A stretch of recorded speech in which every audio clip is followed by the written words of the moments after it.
ठीक, आज के क्लास में हम लोग कुछ आइडेंटिटीज़ के बारे में देखेंगे जिस आइडेंटिटी का यूज़ करके हम डायरेक्ट न्यूमेरिकल में सॉल्व कर सकते हैं। जैसे कि पहला आइडेंटिटी है हमारा root under A B, root under A into B. इसको हम क्या लिख सकते हैं, इसको हम लिख सकते हैं अलग अलग root under A into root under B, है ना। जैसे उदाहरण के तौर पर अगर हम देखें तो जैसे हम लिखते हैं कि मेरे पास कुछ आइडेंटिटी है 2 इंटू 3 रूट अंडर में, तो इसको हम इस तरीके से लिख सकते हैं root under 2 into root under 3, separate out कर सकते हैं।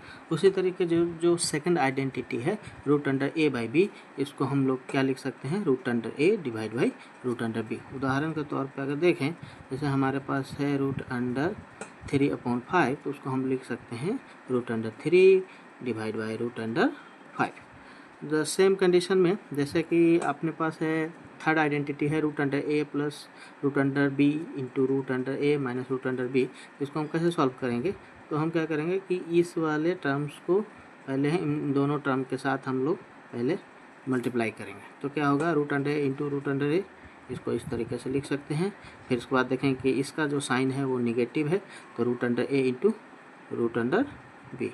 उसके बाद फिर क्या करेंगे कि ये आइडेंटिटी बच गया, तो इसको हम इस तरीके से इसको इसके साथ गुना करेंगे फर्स्ट बार में, सेकंड बार में इसको इसके साथ गुना करेंगे। तो इसका साइन क्या है, प्लस साइन है, ठीक है। तो root under B into root under ए।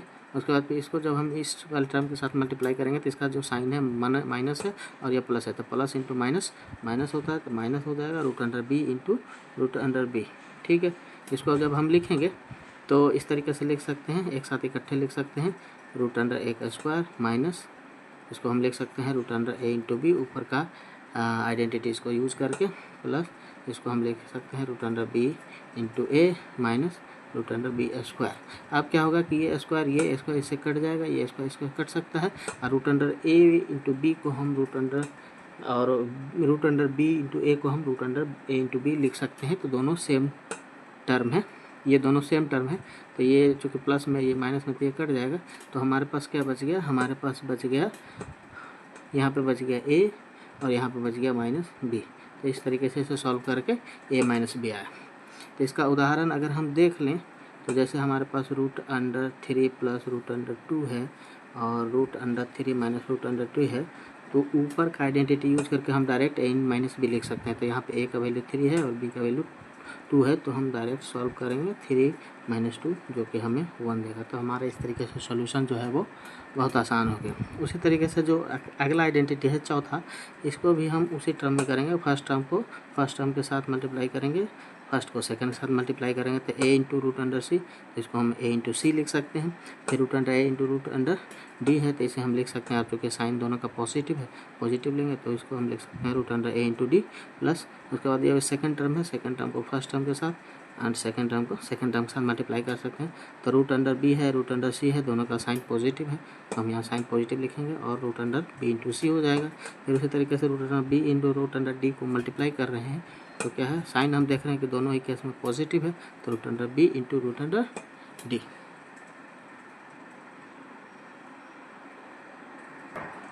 ठीक है, तो इसका हम उदाहरण देख लेते हैं। जैसे कि root under 2 plus root under 3 into root under 5 plus root under 7, तो इसको हम इस आइडेंटिटीज में यूज़ कर लेते हैं। तो इसका इसके साथ मल्टीप्लाई, इसका इसके साथ मल्टीप्लाई, जैसे ये ए है, ये बी है, इसको सी है, इसको डी मान लेते हैं। इसमें हम डायरेक्ट रख सकते हैं कि 2 into 5 plus 2 into 7 plus B into C, यानी कि बी इंटू सी, तो फिर 3 इंटू 5 प्लस, जैसे हम इसको अगर हम लिख लें ए बी सी और डी, तो क्या हो जाएगा root under A into C, root under A into C यानी कि 2 इंटू 5 रूट अंडर में, फिर root under A into D, तो रूट अंडर 2 इंटू 7। उसी तरीके से root under B into C यानी कि root under 3 into 5 plus root under B into D यानी कि 3 इंटू 7। इसे हम सॉल्व कर लें तो क्या लिख सकते हैं, 10 root under 14 root under 15 root under 21, ठीक है। अब जो नेक्स्ट आइडेंटिटी है 5th नंबर पे root under A plus root under B का होल स्क्वायर, तो इसे हम क्या कर सकते हैं, इसको अगर याद हो तो इस तरीके से हम तोड़ सकते हैं, root under A into root under B, A plus B का होल स्क्वायर से रूट अंडर बी का होल स्क्वायर, तो ये जो है वो ये कट जाएगा, तो हमारे पास बचेगा क्या, ए plus 2 root under A into B plus B. तो इसे हम देख लेते हैं उदाहरण के लिए। सपोज करिए कि root under 2 plus root under 3 का होल स्क्वायर है, तो हम क्या लिख सकते हैं 2 प्लस, इसे हम a मान लें, इसे हम b मान लें, तो a plus b plus 2 root under a b है ना। तो 2 इंटू 3 प्लस b यानी कि 3 हो जाएगा 3 plus 2 5 plus 2 into root under 6, ये हो जाएगा। ठीक है, अब हम नेक्स्ट कॉन्सेप्ट को देख लेते हैं, laws of exponent for real numbers. इसमें क्या है, रियल नंबर का कुछ एक्सपोनेंट से रिलेटेड नियम है कि जैसे मान लीजिए कि मेरे पास हो a⁻m इंटू a⁻n, तो यहाँ हम क्या देख रहे हैं कि बेस सेम है। तो जब बेस सेम होता है और इस तरीके से मल्टीप्लिकेशन में हो, तो जो पावर हो यानी कि एक्सपोनेंट है उसका एडिशन हो जाता था। एक्सपोनेंट यहाँ पर ऐड हो गया a⁻m + n। इसका अगर हम उदाहरण देख लें, जैसे सपोज करिए 2⁻3 और 2⁻4 है ना, तो बेस सेम है, तो क्या होगा, पावर है यानी कि एक्सपोनेंट, जो पावर को हम एक्सपोनेंट भी बोलते हैं, तो पावर जो है ऐड हो जाता है। तो 3 + 4 यानी कि 2⁻7। तो 2⁻7 है, तो इसको हम क्या लिख सकते हैं, 2⁻7 का मतलब होता है कि 2 का 7 टाइम्स मल्टीप्लिकेशन है ना, देख सकते हैं, ये 4th टाइम, ये 3 टाइम। ठीक है, इसका सोल्यूशन जब हम करेंगे तो कितना हो जाएगा 128।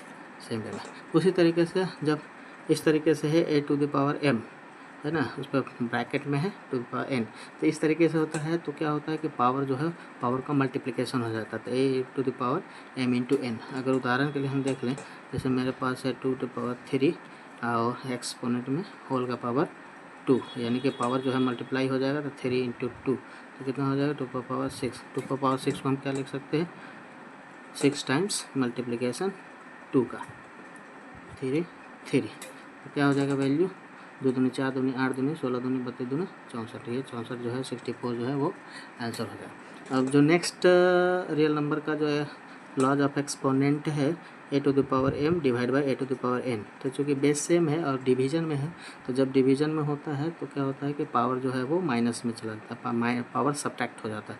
तो क्या देख रहे हैं कि a⁻m - n। उसका उदाहरण अगर हम देख लें 2⁴ और 2⁴ है ना, तो पावर क्या हो जाएगा, पावर यानी कि एक्सपोनेंट जो है वो सब्ट्रैक्ट हो जाएगा। तो 2⁴ - 2 यानी कि 2/2, तो इसका हो जाएगा 2 का 2 बार मल्टीप्लाई, तो इसका आंसर हो जाएगा 4। उसी तरीके से हम क्या देख रहे हैं, यहाँ पे क्या देख रहे हैं कि अभी तक हम ऊपर के तीनों का एक्सपोनेंट में देख रहे थे कि बेस सेम था, पावर ये कभी मल्टीप्लाई हो जा रहा है, कभी सब्ट्रैक्ट हो जा रहा है, कभी डिवीजन हो रहा है।